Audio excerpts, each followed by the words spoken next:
So what year were you a dancer? 53 through 55. So was that three years then? The first 3 years. Yeah, I wasn't in the original group. I was in the original one. When they really became the Norwegian Dancers, I guess. So, yeah.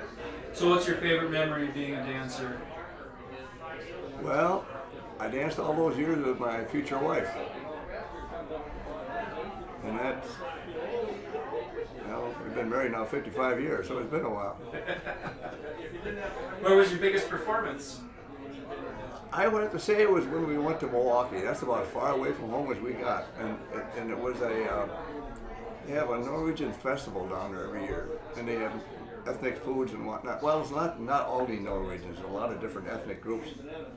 And I can't remember if it was the old arena or where it was, but it was on TV, and it was a program called the Grenadiers. And folks back home could get it real fuzzy from probably WTMJ. And, and that was a big night for my wife's folks, because they watched that and they got a big kick out of it. Of course, they couldn't make out who was who because it was so fuzzy. But there was another group down there with the Scottish bagpipes from, I think, Janesville or something, and it was a lot of fun. That's about as fun. We didn't travel like they do now. Do you remember any of the dances you did? Yeah, the Rhinelander, I can remember that, but it's nothing compared to what the kids do now. And did Miss Reek bring a lot of new dances in, or did she just... Yeah, she's tried, because she went over to Norway and tried to find out what they did there, and yeah, she brought some new dances in, and we always got a kick out of Miss Reek. I always did, because she'd say, "No, what do you guys want to do?" And we'd say, "Oh, well, let's do it this way." And she'd say, "No, I don't think so. We'll do it the way I thought first." Sounds like Miss Reek was quite a woman. What's your favorite memory of her? Well, I think was when we had that reunion 10 years ago, and she had a lot of stuff at her house to bring out. She was a nervous wreck. And I said, "We'll come over with her. I got a pickup truck with my wife's car, and we'll haul them out there." And the night of the reunion, and we were all sitting in the field house at the high school, and she walked into their clipboard and blew a whistle and said, just bellered, "Now listen up." And we all stood up and gave her a standing ovation, because it was just like her. No, fess up. Oh, jeez, that's a great one. Now, were you a student leader or a floor leader or any of that? Yeah, I guess I was probably our senior year, yeah. Both my wife and I, yeah.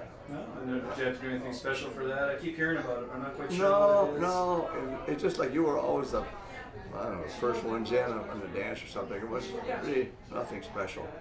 How many dancers were there in the years there? Were there 20 or 10 or I think, 5 couples? I think there were probably 10 couples. 10 couples? Yeah. And I'd have to go back and look at the pictures down at the library, but yeah, I think there was probably. Now you said your partner became your wife, right? Yeah. Was it because you met while you were dancing? No, we met before that. No. We met at the skating rink in Stoughton.